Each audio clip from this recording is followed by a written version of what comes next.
से आ गया?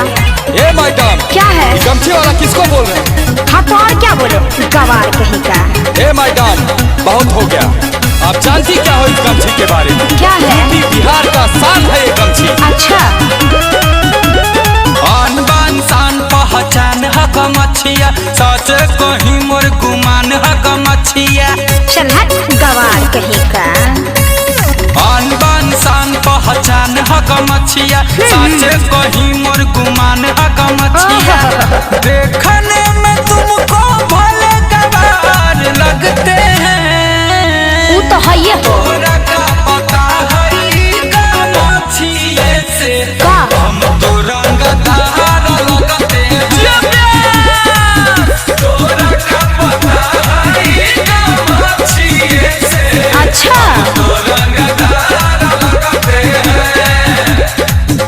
क्या मैडम? क्या है? समझे या और समझाएं? अरे हमको क्या समझाओगे? जरा सोचिए मैडम, अगर यही गमछी वाले बिहार यूपी के लोग अच्छा। आपके कंपनियों में काम नहीं करते तो आप सबों के कंपनियों में ताला लग जाए। अरे तुमको नहीं पता है टेक्नोलॉजी कितना आगे चला गया, बुद्धू कहीं का। पूरा हिंदुस्तान बसता मेरे बिहार में। अच्छा। इज्जत आदर करना मेरे संस्कार में। क्या समझे?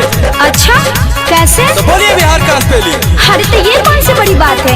BIHAR। तो सुनिए, क्या है? बी से भारत, आई से इंडिया, एच से हिंदुस्तान, ए से आर्यवर्त, वात से रेवाखंड, और इसी बात का है मुझे घमंड। यारों के हम यार हैं, गद्दारों के गद्दार हैं, समझो ना हम तो गवार। तुम बहुत बदमाश हो। चलता न काम तेरा, होता नहीं नाम तेरा, होता